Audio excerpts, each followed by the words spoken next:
Discuss कर लेते हैं।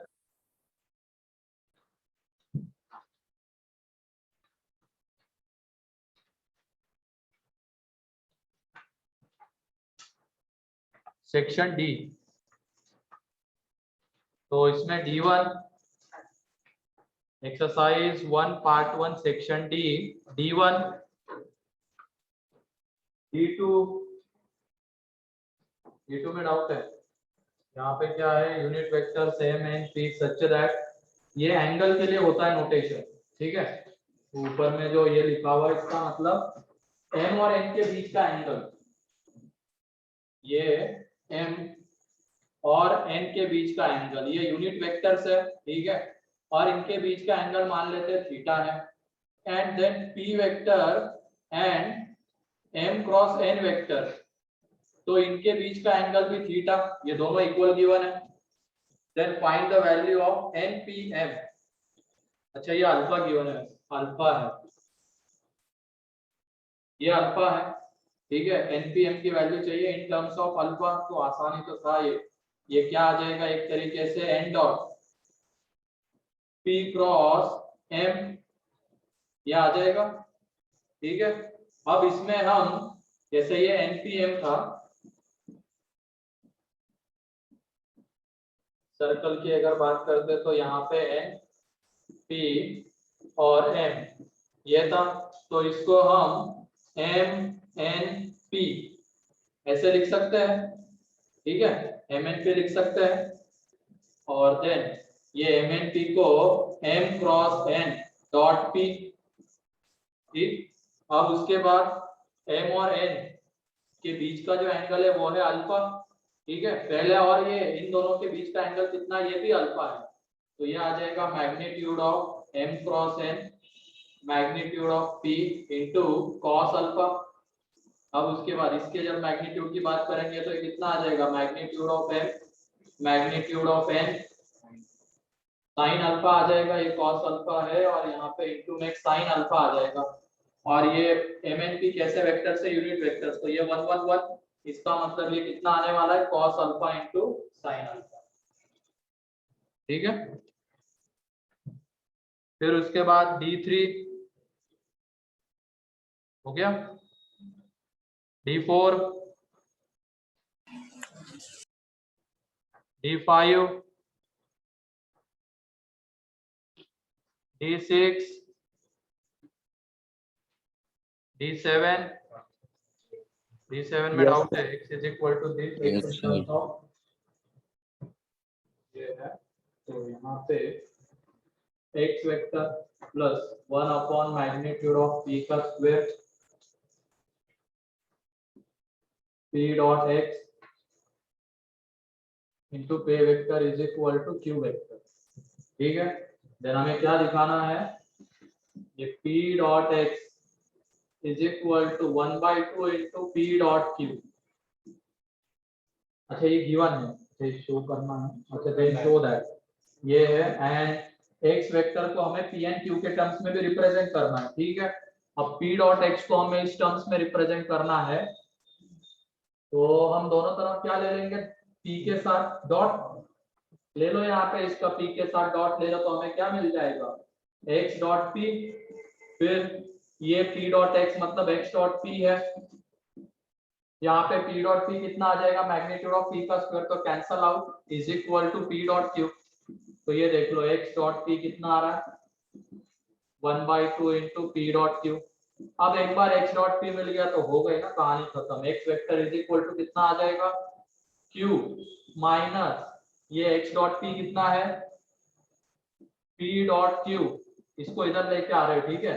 p dot q upon 2 into में ये क्या रहेगा, p vector upon magnitude of p का स्क्वायर, तो हो गया represent x in terms of p and q।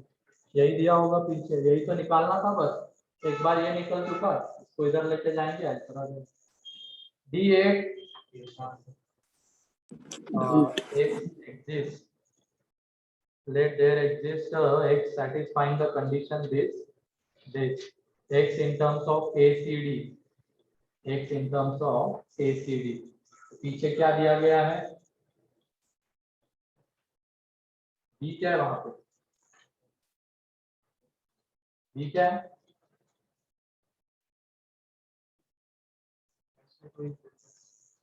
तो एसीडी के साथ जैसे लाएंगे सर डी के साथ डॉट लेके वो 0। अच्छा वो बी को हटाने देना, ठीक है।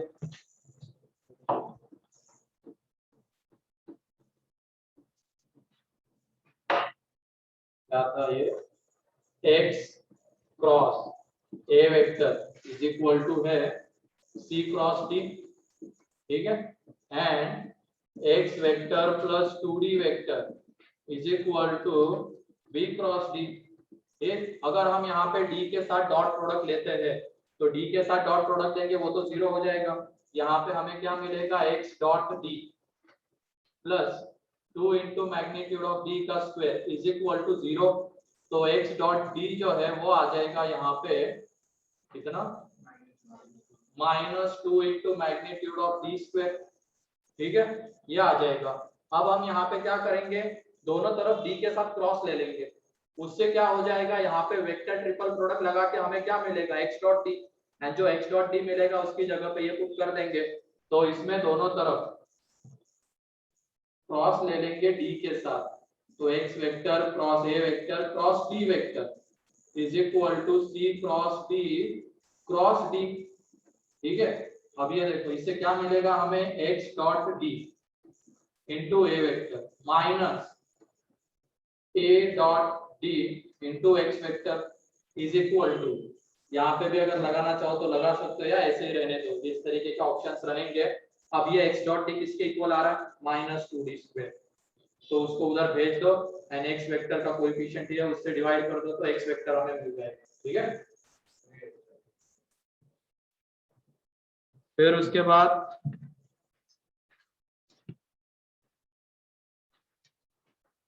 Part 2 section D, D1 D2 D3 D4 A B are unit vectors such that Sir, D4. हाँ unit vectors such that C dot A is equal to 0 and box CAB is equal to 0. Then unit vector D both are perpendicular to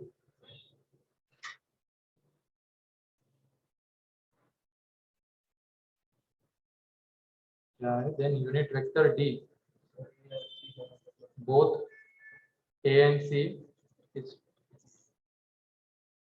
A vector and C vector is perpendicular. अच्छा ऐसा vector चाहिए, ये जो D vector है दोनों के perpendicular है ना, then unit vector D both, language में कुछ गड़बड़ है ये, then unit vector D both A and C is perpendicular to, तो D वेक्टर चाहिए जिसके परपेंडिकुलर क्या है, A and C है, ठीक है। अब ये A भी हमें गिवन है, C यूनिट वेक्टर गिवन है, तो C वेक्टर तो हम निकाल ही लेंगे, निकाल पाओगे क्या C वेक्टर। अब हम वो लीनियरली डिपेंडेंट लीनियरली इंडिपेंडेंट देख चुके हैं, तो वहां पे बॉक्स ये भी 0 का मतलब ये तीनों कैसे है, वो प्लेनर है, तो वहां से हम C वेक्टर को X A vector plus Y B vector इस फॉर्म में लिख सकते हैं। अब उसके बाद हमें गिवन है c dot a is equal to 0, तो ए के साथ डॉट ले लेंगे, तो c dot a is equal to ये 0 आ जाएगा, तो यहाँ से ये x डॉट ए कितना मिलेगा हमें, ये मैग्नीट्यूड ऑफ ए का स्क्वायर 3, और ये a डॉट बी कितना मिलेगा, 1 मिलेगा क्या, a डॉट बी -1, ठीक है। तो ये 3x minus y is equal to कितना आ रहा है, 0 आ रहा है, सी डॉट ए 0 है। अब उसके बाद वेक्टर डी ये सी के परपेंडिकुलर बॉक्स ये भी 0 है, एक एक्स एंड वाई में रिलेशन और कहां से मिलेगा, मैग्नीट्यूड 1 होगा इसका सी के मैग्नीट्यूड 1 सी यूनिट वेक्टर है, हाँ, तो इनका जो मैग्नीट्यूड आएगा वहां से एक एक्स और वाई में रिलेशन हमें मिलेगा। मैग्नीट्यूड ऑफ सी ये कितना होना चाहिए, 1, एंड मैग्नीट्यूड ऑफ सी जब तुम निकालोगे वो एक्स एंड वाई के टर्म्स में आएगा। इसकी हेल्प से वहां पे वो पूरा रिलेशन हमें किसके टर्म्स में मिलेगा, एक्स एंड वाई के टर्म्स में सॉल्व करना है, मतलब एक्स के टर्म्स में मिलेगा एक वेरिएबल पे। तो देख लो, तो यहाँ पे पहले सी वेक्टर को थोड़ा सा एक्स इंटू ए वेक्टर क्या है I J minus K, Y into I minus J plus K. तो यहाँ पे आ जाएगा x plus Y into I, फिर उसके बाद x minus Y into J, और ये आ जाएगा यहाँ पे plus minus X plus Y into J. अब यहाँ पे y इज इक्वल टू कितना है 3x है, यहाँ पे पुट कर देंगे तो ये कितना आ जाएगा 4x आई, ये कितना आ जाएगा माइनस 2x जे, और यहाँ पे ये कितना आ जाएगा माइनस प्लस टू एक्स के, यहाँ पे के है ये आ जाएगा। अब इसका मैग्नीट्यूड हमें कितना गिवन है 1, यहाँ पे मैग्नीट्यूड ऑफ सी इसका मतलब under root 16x² plus 4x² plus 4x² is equal to 1 है। तो यहाँ से x मिलेगा, x मिल गया तो y मिल जाएगा, x एंड y मिल गया तो c वेक्टर हमें मिल जाएगा। एंड एक बार c वेक्टर मिल गया तो d वेक्टर कैसे आ जाएगा, plus minus times of a cross c upon magnitude of a cross c। ठीक है, इस तरीके से हमें वो मिल जाएगा d वेक्टर। ठीक, इधर लिख रहा हूं, एक बार c मिल चुका, उसके बाद d क्या था a एंड c के परपेंडिकुलर, तो plus minus a cross c upon magnitude of a cross c। d5 d6 में a cross b is equal to c cross b and a cross c is equal to b cross b। Then अब a minus d चाहिए and b minus c चाहिए, a minus d and b minus c।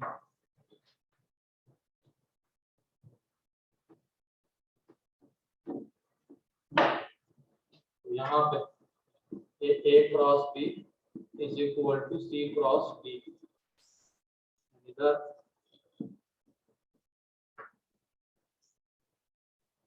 b cross d। तो ये देखो इसमें से इसको minus कर दो तो हमें a cross b vector minus c vector मिलेगा, इसको माइनस कर देंगे तो ये c माइनस क्या आ जाएगा b क्रॉस d वेक्टर एक तरफ लेके आ जाओ, तो a cross b minus c minus cross d, यहाँ से माइनस बाहर ले लो, b माइनस c बनाना है तो प्लस आ जाएगा। फिर उसके बाद ऑर्डर भी चेंज कर देंगे, पहले तो माइनस के बाहर,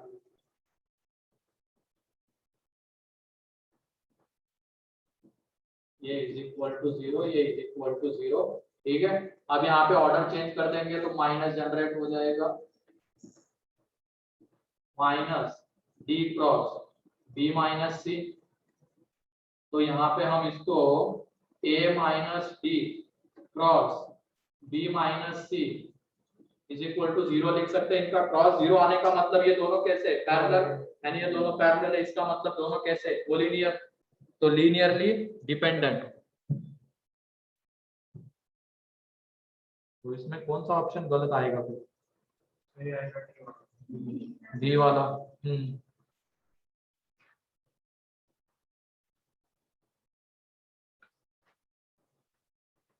D7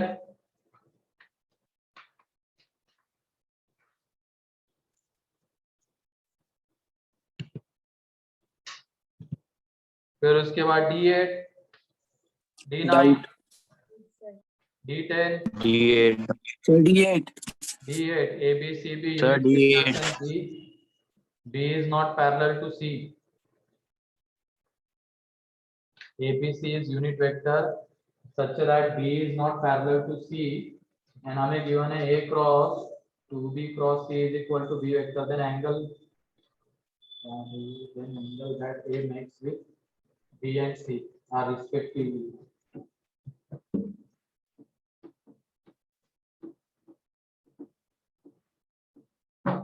इधर लगाओ वेक्टर ट्रिपल प्रोडक्ट, तो यहाँ से हमें मिलेगा A dot C into 2b minus A dot 2b into c is equal to b, ये आ जाएगा। अब जब कंपेयर करेंगे ये दोनों वेक्टर्स हमें कैसे गिवन है, नॉन कोलिनियर गिवन है। वो देने के पीछे रीजन है, अगर ये नॉन कोलिनियर है तो हम सीधा दोनों तरफ बी वेक्टर के एंड सी वेक्टर के कोएफिशिएंट को क्या कर देंगे, इक्वेट कर देंगे, जीरो नहीं, या तो एक तरफ लेके आ जाओ फिर जीरो करो। तो यहाँ पे ये किसके इक्वल आएगा, a dot C into 2 is equal to 1 आ जाएगा, एंड यहाँ पे a dot 2b is equal to कितना हो जाएगा, 0।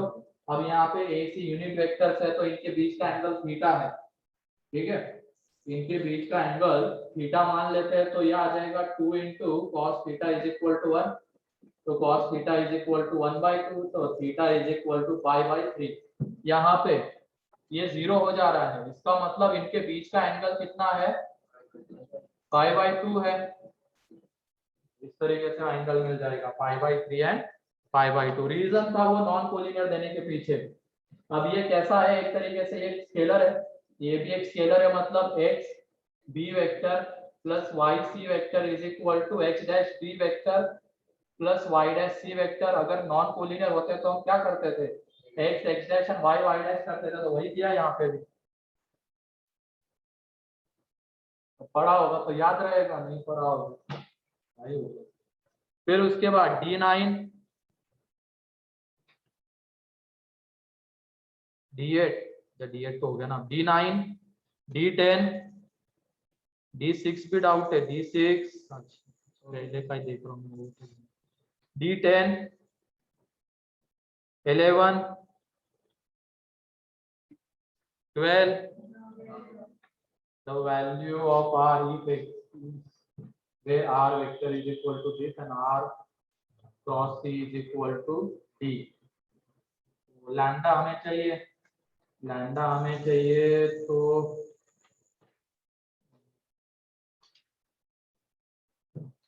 ऑप्शन देख के क्या लग रहा है, क्या करना पड़ेगा, फर्स्ट इक्वेशन में d के साथ डॉट और सेकंड में r के साथ dot. a dot d b dot d दिख रहा है हमें, ठीक है, जितने भी ऑप्शन देख रहे हैं हम उसमें b का जो कोएफिशिएंट है a dot b upon b dot d है, तो पहले में तो डॉट को d के साथ लेना पड़ेगा, r डॉट d की वैल्यू हमें निकालनी पड़ेगी, r डॉट d की वैल्यू। तो यहाँ पे देखो पहले में, अब ये ऑप्शन को देख के हिंट ले रहे हैं, पहले में हमें क्या करना है, d के साथ डॉट, तो वहां से a डॉट d मिलेगा plus lambda times of b dot d मिलेगा, ठीक है, ये मिल चुका। अब r डॉट d की वैल्यू चाहिए तो उसके लिए हम हेल्प लेंगे वो सेकेंड इक्वेशन की, इसमें क्या गिवन है, r cross c is equal to d, तो यहाँ पे r डॉट d हमें चाहिए, तो हमें वेक्टर ट्रिपल प्रोडक्ट से ही वो मिल सकता है, तो हमें यहाँ पे क्रॉस लेना पड़ेगा इसका d के साथ। r के साथ डॉट लेंगे तो r के साथ डॉट लेंगे, अच्छा r के साथ डॉट ले लो, हाँ बिल्कुल सही है, r के साथ डॉट ले लो सीधा, तो ये r dot r cross c is equal to r dot d, तो ये तो कितना हो जाएगा 0, तो इसका मतलब r डॉट d कितना आ गया 0, तो अगर ये 0 हो गया therefore lambda is equal to कितना आ जाएगा, minus times of a dot d upon b dot d, तो लैम्डा की जगह पे पुट कर दो r मिल जाएगा, ठीक है। फिर उसके बाद D13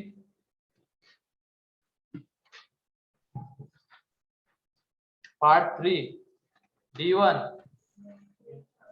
कौन सा, अच्छा टेट्राहेड्रन का वॉल्यूम, रहने दो अभी इसको पढ़ेंगे हम, टेट्राहेड्रन अलग से पढ़ने वाले। D2 D3 find the value of a cross b cross a cross c dot d। आओगे इसमें क्वेश्चन कैसे, सर देखिए वो स्केलर के साथ क्रॉस लिया, क्या स्केलर के साथ क्रॉस लिए, कहाँ स्केलर के साथ क्रॉस,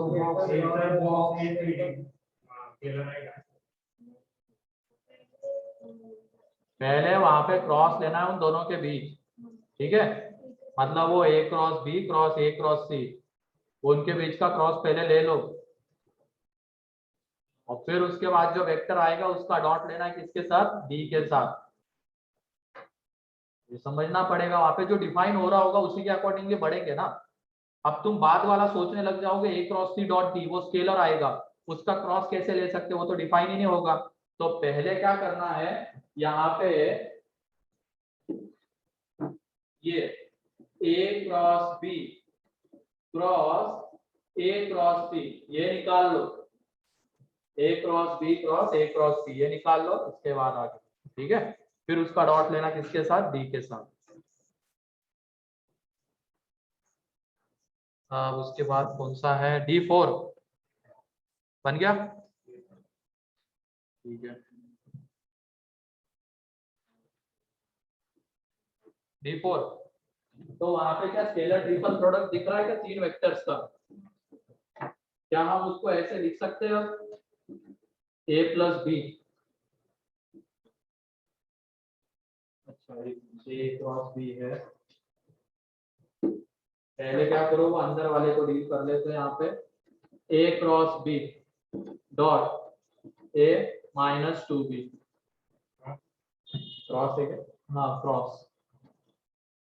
तो पहले a के साथ क्रॉस, या तो तुम ऐसे करो, P minus 2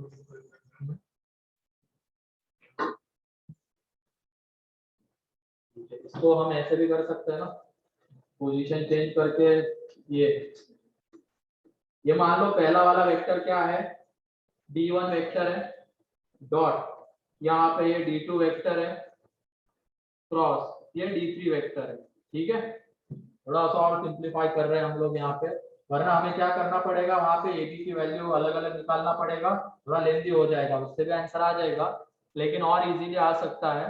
यहाँ पे ये d1 d2 d3, तो इसको हम बॉक्स, ये अभी क्या दिख रहा है, box d1 d2 d3, d1 d2 d3 ये दिख रहा है, तो इसको हम बॉक्स d3 d1 d2 भी लिख सकते हैं, d3 d1 d2 ये लिख सकते हैं। तो ये क्या आ जाएगा, यहाँ पे d3 cross d1 dot d2 आ जाएगा, इन दोनों के बीच क्रॉस और इसका d2 के साथ डॉट। अब d3 cross d2 d1, d3 कितना था, a minus 2b, a minus 2b cross क्या आ जाएगा, a प्लस b, और फिर उसका डॉट लेंगे d2 के साथ, वो बाद में लेंगे, अभी पहले इसको डील कर लेते हैं।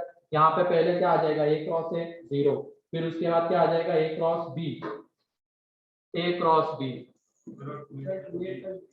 क्या, 2a plus b हाँ 2a प्लस बी, ठीक है, तब भी वो a क्रॉस 2a 0 हो जाएगा। फिर उसके बाद a क्रॉस b आ जाएगा, यहाँ पे माइनस 4 टाइम्स ऑफ क्या आ जाएगा, b क्रॉस a, ठीक है। एंड ये b क्रॉस b तो 0 हो जाएगा, इसका डॉट किसके साथ लेना है, d2 के साथ। तो ये देख लो यहाँ पे, यहाँ से क्या मिलेगा, 5 times of a cross b मिलेगा, ऑर्डर चेंज कर देंगे, a cross b minus times of a cross b आ जाएगा, तो माइनस माइनस प्लस, तो 5 times of a cross b, और ये हमारा d2 भी क्या था, वही था। तो ये एक तरीके से क्या आ जाएगा, 5 times of magnitude of a cross b का स्क्वायर। अब ये तो निकाल लेंगे और आंसर आ जाएगा, ठीक है। इसे डायरेक्टली भी जा ही सकते थे इसमें, तो आ जाता। सर थोड़ा इस साइड लिखा ना, उस साइड का दिख नहीं रहा है। हाँ ठीक है बेटा, अब दिख रहा है। हाँ। फिर और कुछ दिया था क्या, एक्सरसाइज टू पार्ट 3 भी दिया था, कब हुआ वो डिस्कस, कितने दिन हो गया, वो किया ही नहीं था ना, तो वो तो जाएगा जल्दी जल्दी। ठीक है चलो हेडिंग डालो, नहीं लाइन, टेट्राहाइड्रन जो है हम लास्ट में पढ़ेंगे सबसे, ठीक है। टेट्राहाइड्रन, फिर पैरेलल पाइप्स और वगैरह तो हो ही गया अपना, टेट्राहाइड्रन एक बाकी है, क्यूबॉइड भी हो ही गया है।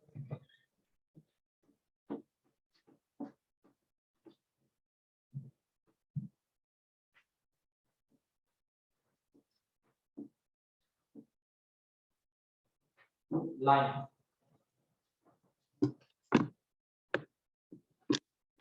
तो जैसे 2D में हमें लाइन के इक्वेशंस की जरूरत अगर होती थी तो कितनी कंडीशंस पता होनी चाहिए थी? दो। सेम चीज यहाँ पे भी है, उसी के अकॉर्डिंगली हम वेरियस फॉर्म्स ऑफ लाइंस देखने वाले यहाँ पे।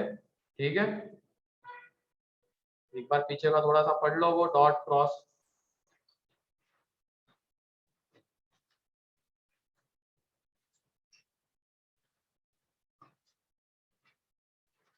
अब 3D स्टार्ट हो रहा है अपना। ठीक, अभी तक तो वेक्टर चल रहा था। तो मेंस में 3 क्वेश्चन आते, कभी वेक्टर से 2, 3D से 1 आता है, या 3D से 2, वेक्टर से 1 आता है। एंड वेक्टर में भी पूछना होगा तो जो सेक्शन डी था जनरली उससे क्वेश्चन पूछे जाते हैं, उसमें cross, dot, scalar triple product, vector triple product सब आता है वहां पे। तो इसकी वजह से उस पार्ट के ऊपर क्वेश्चन पूछे जाते हैं, तो ये ध्यान रखना। इसमें लीनियरली डिपेंडेंट, इंडिपेंडेंट आता है।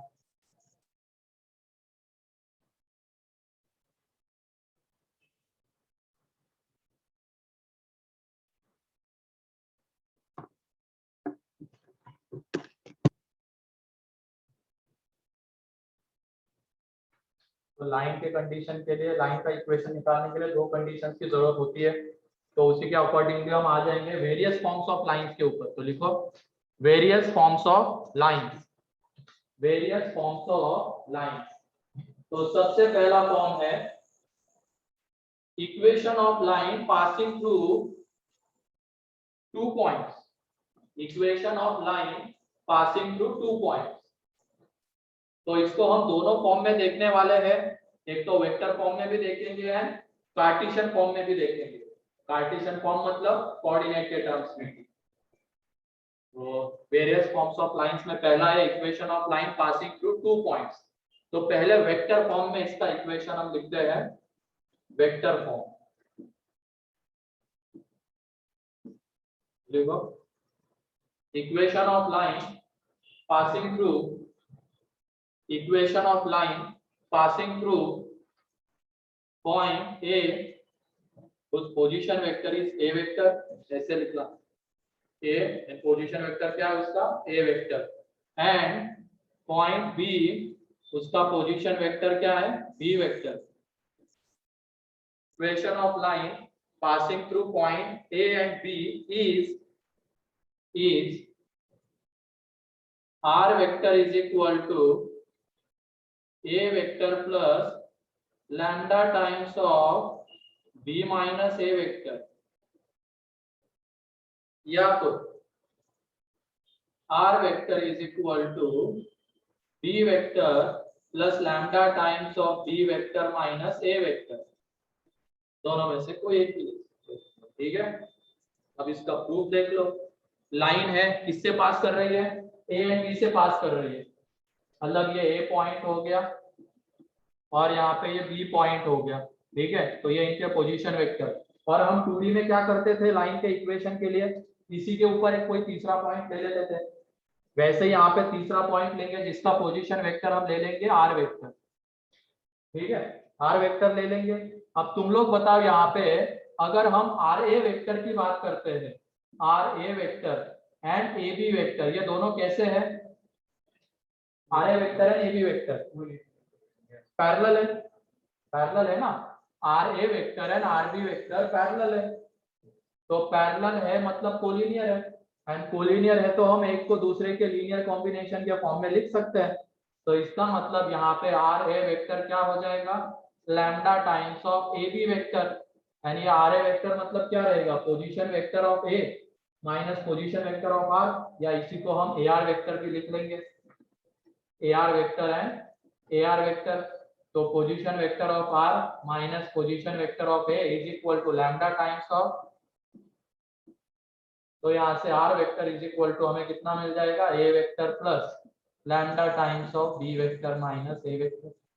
और ऐसे ही अगर कहना चाहो तो तुम क्या कह सकते हो, आर बी वेक्टर भी ले सकते हो या बी आर वेक्टर।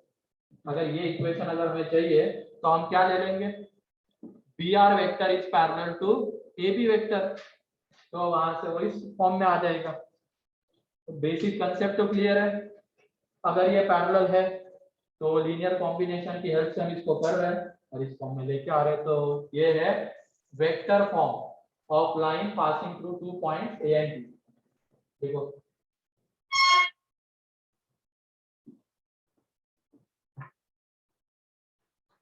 इसमें किसी को कोई डाउट? नो और सर। इसी को अगर कार्टेशियन फॉर्म में कन्वर्ट करना है तो हम वहां पे ए के क्या ले लेंगे? कोऑर्डिनेट्स ले लेंगे। इसके कोऑर्डिनेट्स ले लेंगे क्या? x1 y1 z1, इसके ले लेंगे x2 y2 z2, and r के क्या ले लेंगे? x y z। तो वहां से वो इक्वेशन कौन से फॉर्म में आ जाएगा? कार्टेशियन फॉर्म में आ जाएगा। पहले ये लिख लो।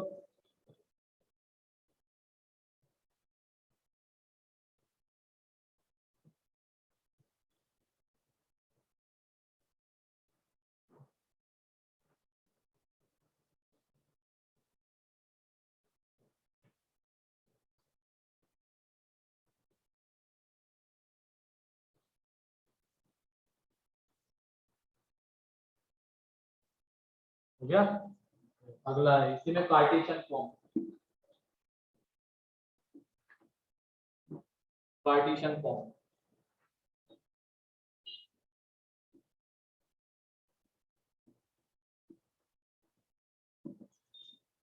कार्टेशियन फॉर्म कार्टेशियन फॉर्म में equation of line passing through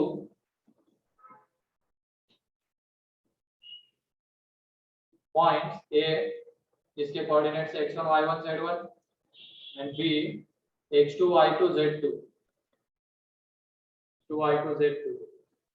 Equation of line passing through points a and b is x minus x1 upon x2 minus x1 is equal to y minus y1 upon y2 minus y1, z minus z1 upon z2 minus z1, या x minus x2 upon x2 minus x1, y minus y2 upon y2 minus y1, and z minus z1 upon z2 minus z1। ठीक है?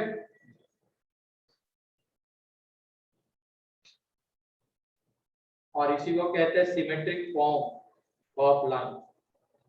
Symmetric form of line कहते हैं जिसमें x, y and z इनके coefficients क्या है? 1। इसको कहेंगे हम सिमेट्रिक फॉर्म ऑफ लाइन। बाद में एक आता है असिमेट्रिक फॉर्म, वो देखेंगे, लेकिन ये सिमेट्रिक फॉर्म है, ये ध्यान रखना। इसको लिख भी सकते हो symmetric form of line. Symmetric form जब भी बोला जाएगा तो ये जो x, y, z है इनके कोएफिशिएंट कितने होने चाहिए? 1 होने चाहिए प्लस। ठीक है? तो ये सिमेट्रिक फॉर्म कहलाता है। अब ये आता कैसे है तो देख लो।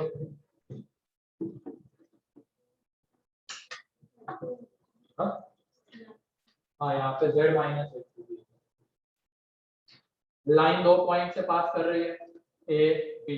इसके ऊपर हमने तीसरा पॉइंट ले लिया, ये x1 y1 z1, x2 y2 z2, और ये ले लिया x y z। अब यहाँ पे AR vector is parallel to क्या है? AB वेक्टर है। अगर ये पैरेलल है तो AR वेक्टर के जो डायरेक्शन रेशियोज है एंड AB वेक्टर के जो डायरेक्शन रेशियोज है आपस में कैसे रहेंगे? प्रोपोर्शनल। आपस में प्रोपोर्शनल रहेंगे। तो AR वेक्टर क्या आने वाला है? x minus x1 i cap plus ये AR vector plus y minus y1 j cap and z minus z1 k cap. ये AR वेक्टर है। ठीक है? ये AR वेक्टर है। और उसके बाद AB वेक्टर क्या हो जाएगा? x2 minus x1 i cap, y2 minus y1 j cap and z2 minus z1 k cap. ये आ जाएगा। अब ये दोनों पैरेलल है, इसका मतलब इन दोनों के डायरेक्शन रेशियोज कैसे रहेंगे? प्रोपोर्शनल रहेंगे। प्रोपोर्शनल रहेंगे इसका मतलब यहाँ पे क्या आ जाएगा? x minus x1 upon x2 minus x1 is equal to y minus y1 upon y2 minus y1 and z minus z1 upon z2 minus z1 is equal to एक कांस्टेंट आ जाएगा लैम्डा। प्रोपोर्शनल रहेंगे क्योंकि दोनों vectors कैसे आपस में parallel है। तो दोनों वेक्टर्स अगर पैरेलल रहते हैं तो उनके डायरेक्शन रेशियो कैसे रहेंगे? प्रोपोर्शनल रहेंगे। तो ये भी लिख सकते हो therefore drs of AR vector and AB vector are proportional।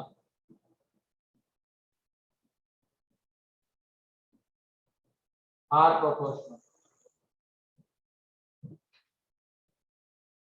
तो वहां से याद होगा, तो हमें लाइन का इक्वेशन मिल जाएगा। अब यहाँ पे AR वेक्टर की जगह पे हम क्या लिख सकते हैं, BR वेक्टर भी ले सकते हैं।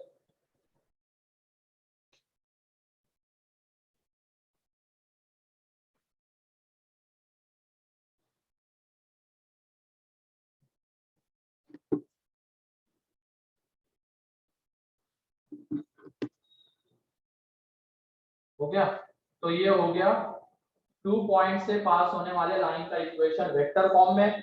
वेक्टर फॉर्म में कब, जब हमें उन पॉइंट से क्या गिवन रहेंगे, पोजीशन वेक्टर, एंड ये रहेगा कार्टेशियन फॉर्म में।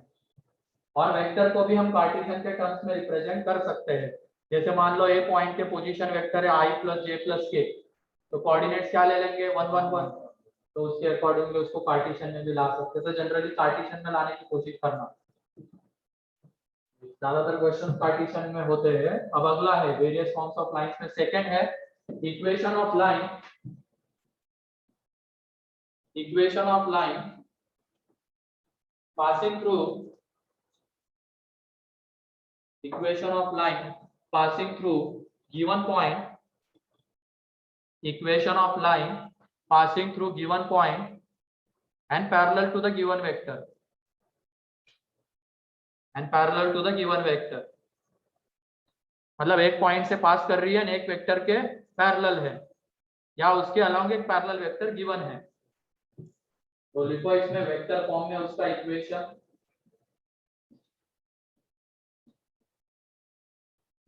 equation of line passing through,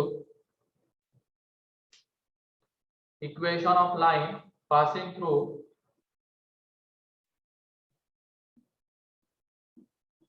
point a, इसका पोजीशन वेक्टर ए वेक्टर है, equation of line passing through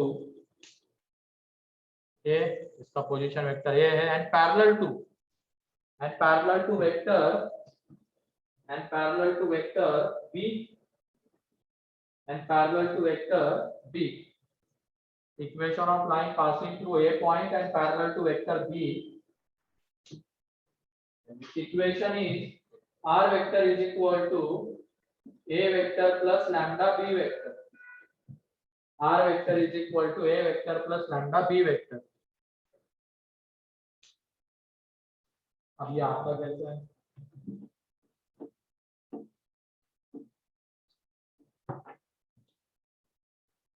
तो ये देखो लाइन है, इससे पास कर रही है ए पॉइंट से, तो इसके ऊपर हम एक पॉइंट ले लेंगे r, जिसका पोजीशन वेक्टर r है। अब ये लाइन किसके पैरेलल है, एक वेक्टर b है उसके पैरेलल है, मींस यहाँ पे अब ये AR vector and B vector आपस में कैसे है, पैरेलल। लाइन के ऊपर एक पॉइंट हमें पता था, हमने वेरिएबल पॉइंट ले लिया, अब ये AR vector and B vector आपस में पैरेलल रहेंगे, तो हम एक को दूसरे के लीनियर कॉम्बिनेशन के फॉर्म में लिख सकते हैं। इसका मतलब R vector minus A vector को हम lambda times of B vector लिख सकते हैं, तो R वेक्टर कितना आ जाएगा, A vector plus lambda B vector आ जाएगा।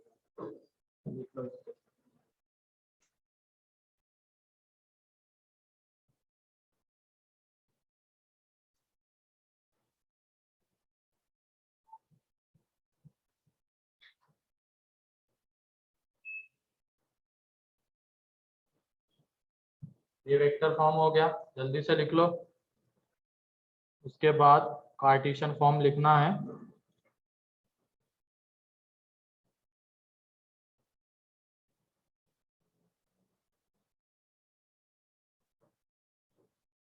हो गया। देखो वेक्टर फॉर्म, अब इसमें ए पॉइंट के हमें कोऑर्डिनेट गिवन रहेंगे, बी वेक्टर में उसके डीआर गिवन रहेंगे। Vector form, sorry Cartesian form, Cartesian form, तो equation of line passing through a point x1 y1 z1 and parallel to vector a1 i cap, a2 j cap या a i cap, b j cap and c k cap, equation of line passing through point x1 y1 z1 and parallel to vector a का i cap plus b j cap plus c k cap is जाएगा x minus x1 upon a y minus y1 upon b and z minus z1 upon c.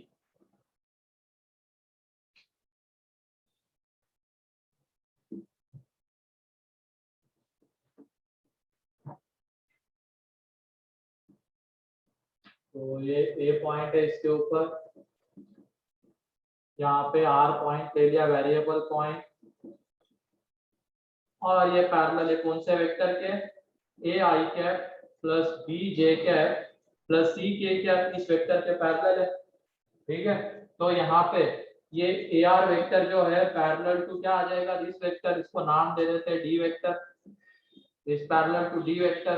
अगर parallel है तो इनके direction ratios का जो ratio आएगा वो same रहेगा। तो इसके डीआर क्या है, x minus x1 y minus y1 and z minus z1, और इस वेक्टर के डीआर क्या है, abc है, तो उन दोनों का रेशियो सेम रहेगा। तो यहाँ से x minus x1 upon a, y minus y1 upon b and z minus z1 upon c। अब एक चीज मुझे ये बताओ, अगर हमें एक लाइन को रिप्रेजेंट करना होगा तो क्या हम इसको इनफाइनाइट तरीके से रिप्रेजेंट कर सकते हैं क्या? एक लाइन को अगर रिप्रेजेंट करना होगा तो क्या हम उसको इनफाइनाइट तरीके से रिप्रेजेंट कर सकते हैं? बोलो बोलो बोलो। किसी एक लाइन के डीआर कितने होते हैं, इनफाइनाइट होते हैं, तो इसकी वजह से एक लाइन को हम इनफाइनाइट तरीके से रिप्रेजेंट कर सकते हैं। अगर मैं बोलूंगा यहाँ पे इस लाइन का equation x minus x1 upon minus है, y minus y1 upon minus b and z minus z1 upon minus c है, तो ये भी करेक्ट है। ठीक है, फिर उसके बाद अगर मैं बोलूंगा इसका equation x minus x1 upon 2a, y minus y1 upon 2b and z minus z1 upon 2c, ये भी करेक्ट है। तो इस तरीके से एक लाइन को हम इनफाइनाइट तरीके से रिप्रेजेंट कर सकते हैं, क्योंकि dr एक लाइन के लिए dr से कितने सेट होते हैं, इनफाइनाइट होते हैं। जैसे मान लो यहाँ पे 1 1 1 गिवन है, तो हम 2 2 2 ले सकते हैं, 3 3 3 ले सकते हैं, -3 ले सकते हैं। तो रिप्रेजेंट करने के बहुत सारे तरीके रहेंगे। तो इसके लिए हमें क्या देखना पड़ेगा, हमेशा ऑप्शन। ये नहीं कि तुमने आंसर निकाला जो आया वो टिक कर दिया, दूसरा भी हो सकता है, उसके एक बार डीआर भी चेक कर लेना नीचे। तो मल्टीपल करेक्ट के लिए ये पॉइंट इंपॉर्टेंट है। ये तो चलो सही है रिप्रेजेंटेशन, और भी बहुत सारे रिप्रेजेंटेशन होंगे क्योंकि एक लाइन से इनफाइनाइट डीआर सकते हैं।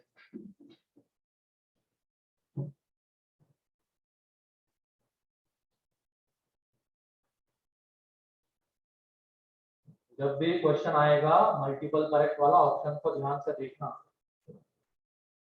ये नहीं कि वो नीचे वो चीजें नहीं दिख रही है तो टिक नहीं करेंगे, देख लेना प्रोपोर्शनल है क्या डीआर, रहेंगे तो पार्टीशन फॉर्म हो गया, line passing through point and parallel to vector and line passing through 2 point.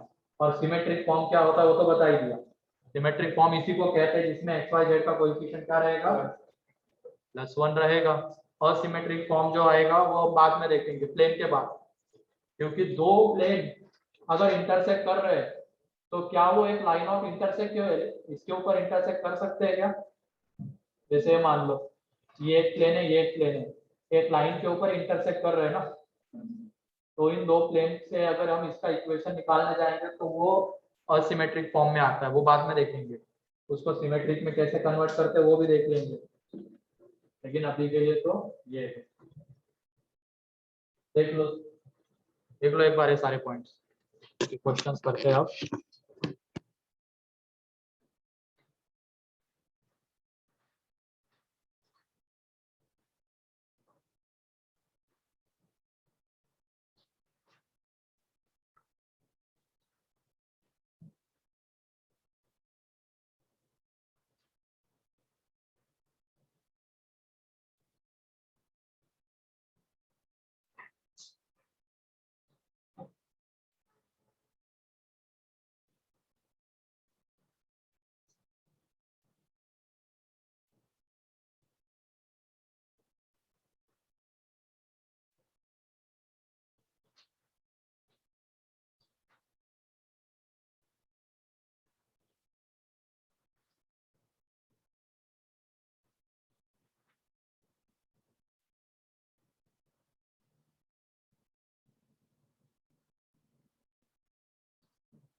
पढ़ना आ जाएगा, वो बताना अगर पूछ लूंगा तो।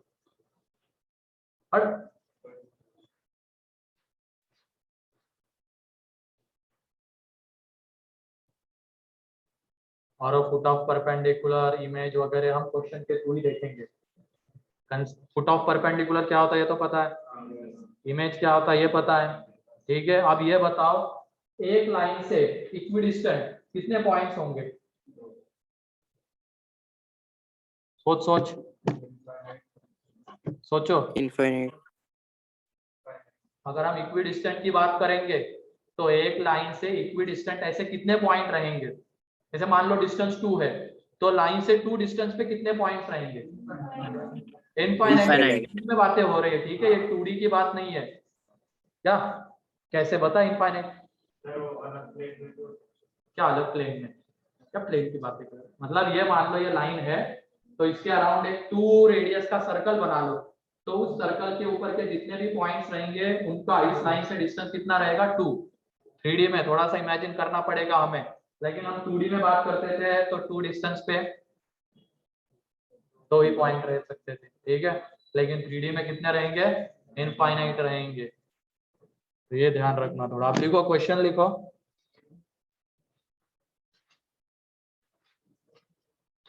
Find the equation of straight line. Find the equation of straight line passing through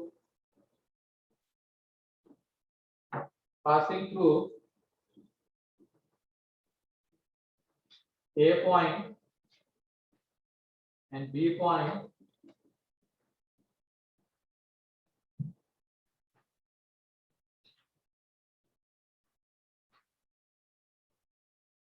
और दोनों फॉर्म में इक्वेशन इसके निकालो।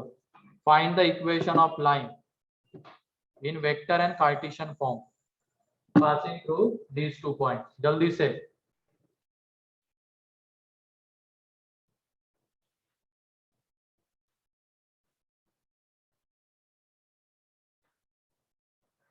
क्या इसमें z की कोई बात होगी? लाइन कौन से प्लेन में है? XY प्लेन में है, तो z की यहाँ पे कोई बात नहीं होगी, ये ध्यान रखना।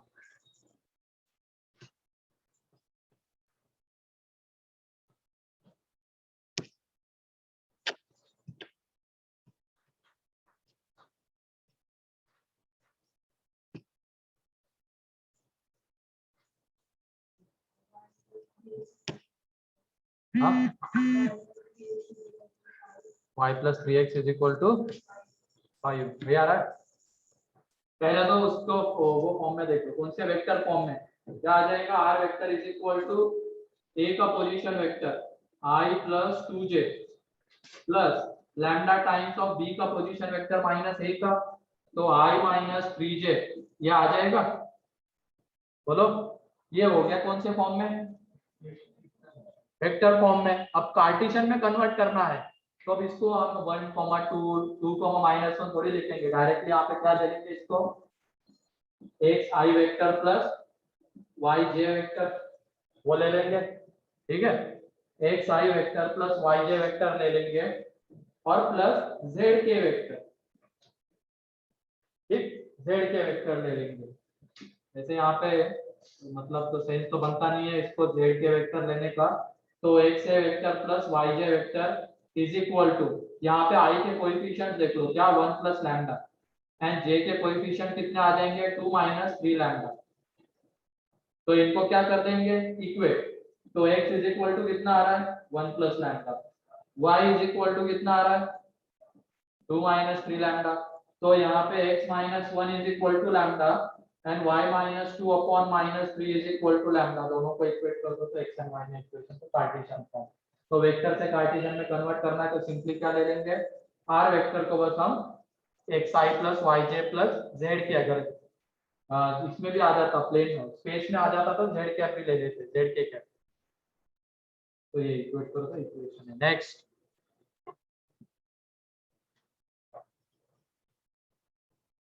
find the equation of line passing through, find the equation of line passing through A.34 minus 7, B.1 minus 16 in vector as well as in Cartesian form. In vector as well as in Cartesian form. In vector as well as in Cartesian form. In vector as well as in Cartesian form.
हो गया?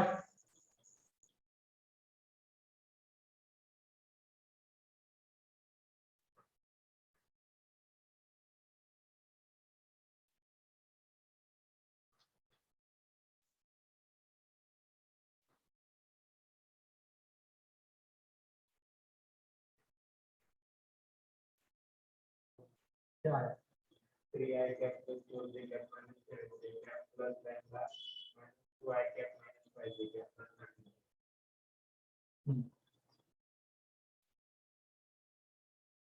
तो देख लो यहाँ पर सबसे पहले इसको निकालेंगे कौन से फॉर्म में, वेक्टर फॉर्म में।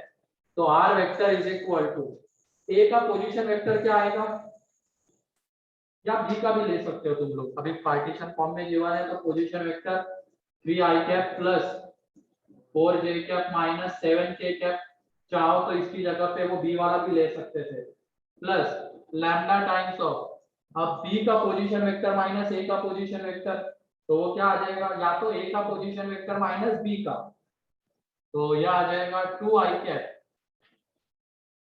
Plus 5j cap minus 13k cap. ठीक है, क्या किया हमने यहाँ पे, ए पॉइंट से पास करवा रहे हैं एंड फिर उसके अलावा वेक्टर कौन सा है, बी ए वेक्टर, तो बी ए का पोजीशन है ये लिख लिया हमने, बी ए के अलावा वेक्टर, तो ये वेक्टर फॉर्म में आ गया। कार्टेशियन फॉर्म में चाहिए तो xi yj zk is equal to, यहाँ पे i के कोएफिशिएंट्स को इक्वेट करते हैं तो 3 plus 2 into lambda i cap plus 4 plus 5 into lambda j cap,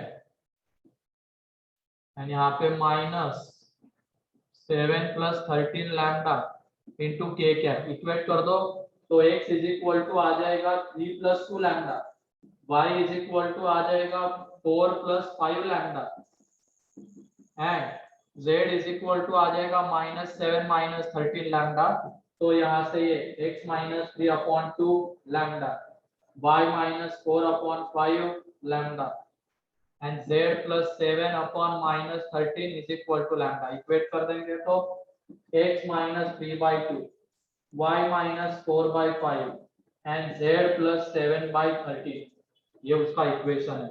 और यहाँ से हमें अगर मान लो लाइन के ऊपर कोई पॉइंट कंसीडर करना है, वेरिएबल पॉइंट, तो कैसे कंसीडर करेंगे, इसको इज इक्वल टू क्या कर लेंगे, लैम्डा।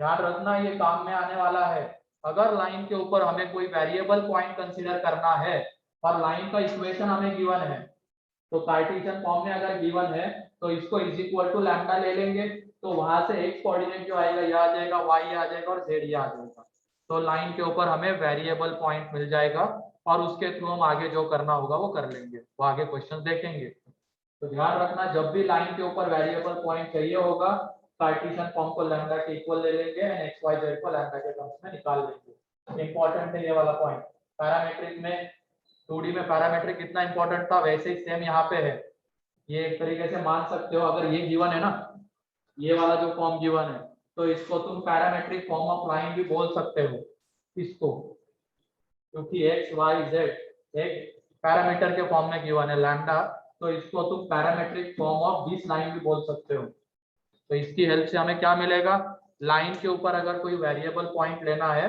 तो वो मिल जाएगा। तो ध्यान रखना ये, तो ये ऊपर वाला हो गया वेक्टर फॉर्म, ये हो गया कार्टेशियन फॉर्म। एंड लाइन के ऊपर अगर हमें मान लो वेरिएबल पॉइंट की जरूरत पड़ती है तो कार्टेशियन फॉर्म को लैम्डा के इक्वल कर देंगे, एंड एक्स वाई जेड को लैम्डा के टर्म्स में निकाल देंगे। ठीक है, ये वेक्टर फॉर्म है और ये कार्टेशियन फॉर्म है। तो वेक्टर को कार्टेशियन में कैसे कन्वर्ट करते हैं, क्लियर? फिर कार्टेशियन को भी वेक्टर में हम कन्वर्ट कर सकते हैं। जी चलो, ये हो गया। Next, find the DCs of the line, find the DCs of the line x minus 1 upon 1, y minus 2 upon 1 and z plus 1 upon 1। तो इस लाइन के हमें DCs चाहिए, तो कितने सेट आएंगे DCs के? दो। लाइन के अलावा दो DCs के सेट आते हैं। डायरेक्टेड लाइन के कितने होंगे? एक। लेकिन लाइन का बोला गया है तो दो सेट आएंगे।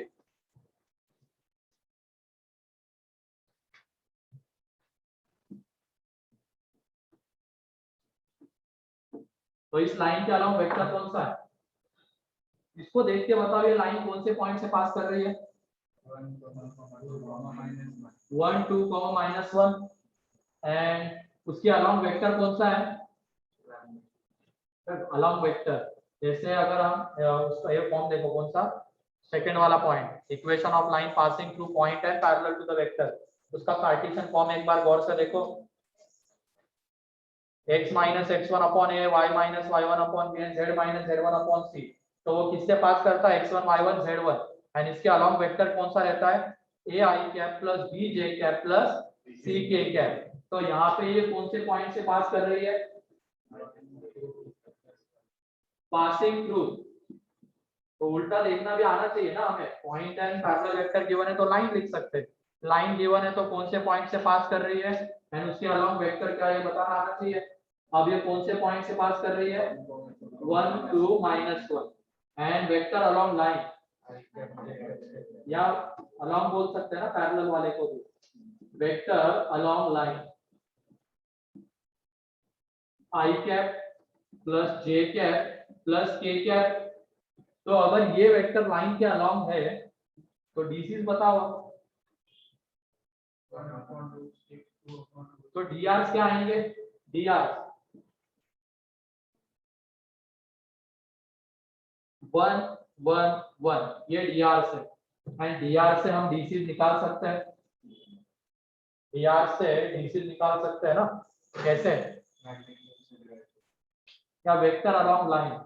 तो सिंपली क्या कर लो, यूनिट वेक्टर अलोंग लाइन निकाल लो, क्योंकि डीसी से हमें क्या मिलता है? Unit vector.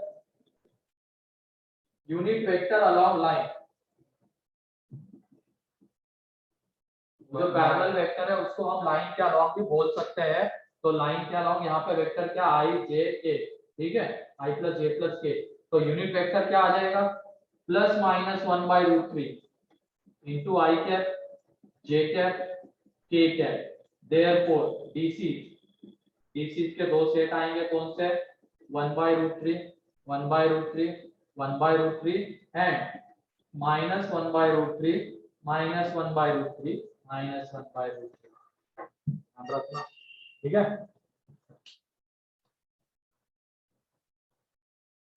तो लाइन के इक्वेशन को देखते हुए हमें ये चीजें बताने आनी चाहिए। इसको कौन से पॉइंट से पास कर रही है, उसके अलोंग वेक्टर क्या है, और अगर उसके अलोंग वेक्टर मिल गया मतलब उसके डीआर हमें पता चल गए 1 1 1, ये कोएफिशिएंट जो होंगे उनको डीआर कहेंगे, तो डीसीज भी निकाल लेंगे। या तो वेक्टर को ऐसे रहने दो, इसके अलावा एक यूनिट वेक्टर निकाल लो, वहां से डीसीज मिल जाएंगे।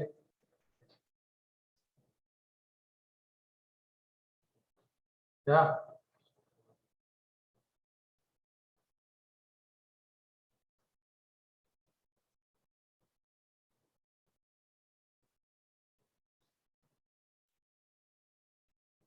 क्योंकि डीसी से हमें हमेशा कैसा वेक्टर मिलता है, यूनिट वेक्टर मिलता है उसके अलावा। तो हमारे हमारे पास लाइन के अलावा वेक्टर है, तो उसकी हेल्प से यूनिट वेक्टर निकाल लेंगे और यूनिट वेक्टर की हेल्प से हम डीसी बता देंगे। ठीक है, आगे बढ़ते हैं। देखो next question.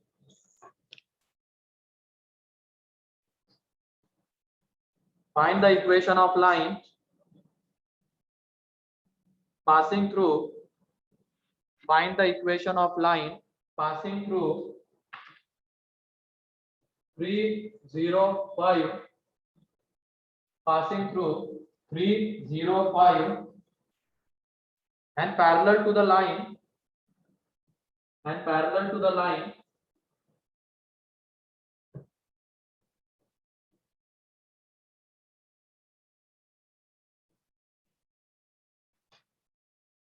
Equation of line passing through 305 and parallel to line this.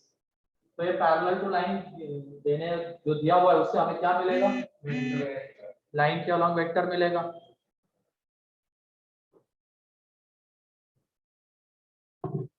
तो जल्दी से बताओ, तो फटाफट बताओ इसका इक्वेशन। बहुत आसान है, कार्टेशियन फॉर्म में ही चाहिए, वेक्टर फॉर्म में नहीं चाहिए।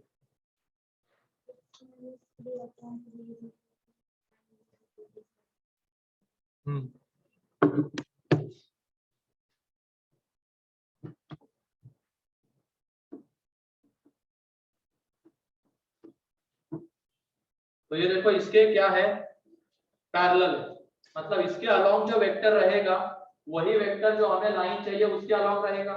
अब इसके अलोंग वेक्टर क्या है, 3i cap plus j cap plus 9k cap, और वही वेक्टर हमारे लाइन के अलोंग भी रहेगा। और हमारी लाइन लेकिन कौन से पॉइंट से पास कर रही है, 305। तो उसका इक्वेशन अगर लिखेंगे तो x माइनस 3 एंड उसके अलोंग जो वेक्टर था 3i cap plus j cap plus 9k cap, तो dr 319 अपॉन में 3, y minus 0 upon 1 and z minus 5 upon 9। Clear?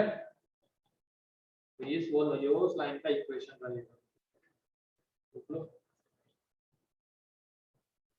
इधर, किसी को कोई डाउट इसमें? No sir. इस लाइन के अलोंग जो वेक्टर है वही वेक्टर हमें जो लाइन चाहिए उसके अलोंग है, क्योंकि ये दोनों लाइंस आपस में कैसी है, पैरेलल है।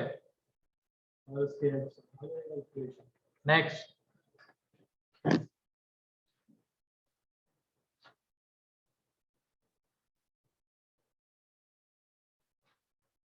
find the coordinates of point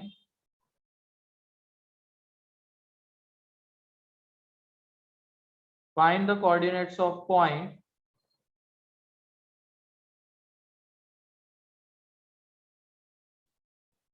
find the coordinates of point in xy plane. Find the coordinates of point in xy plane where line passing through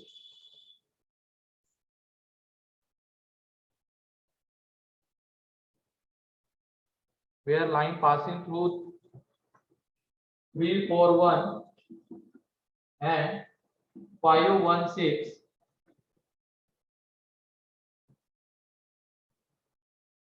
intersect the xy plane. Intersect the xy plane.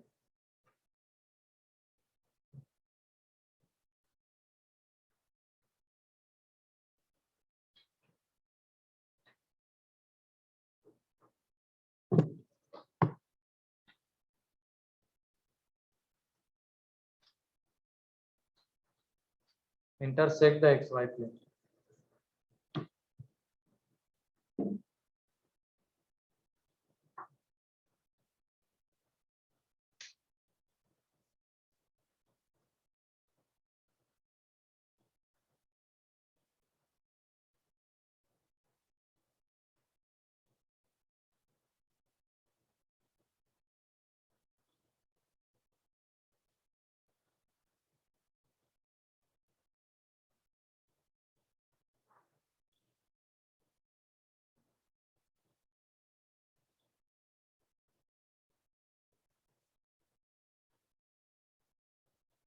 17 by 5 comma 2 by 5.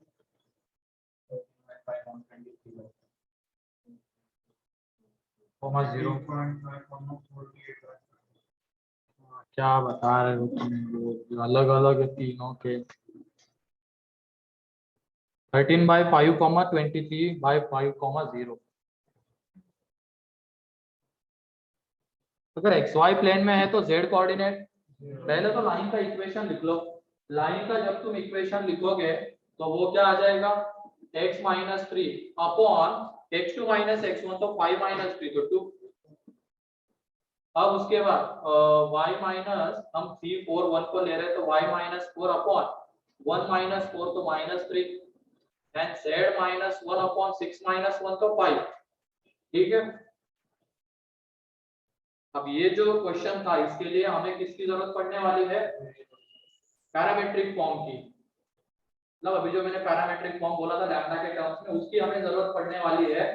तो इसको हम किसके equal ले लेंगे, lambda के equal.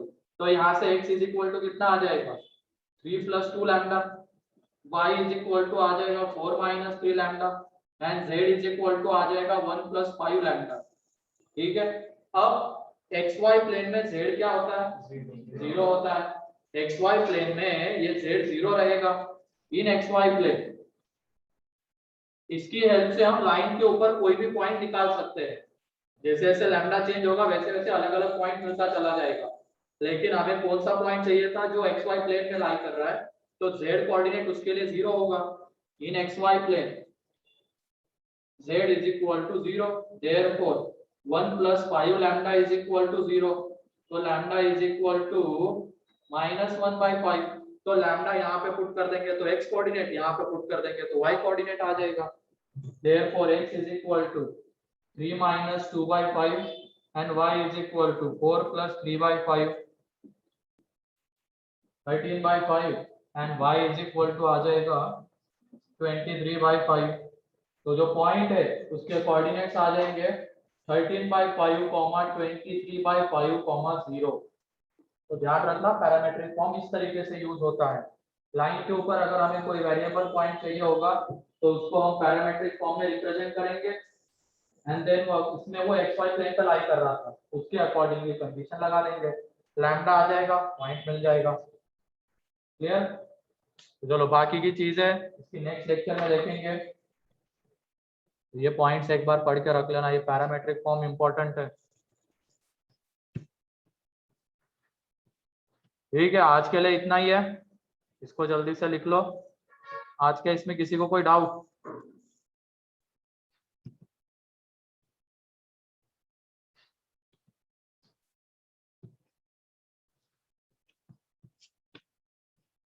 ठीक है फिर।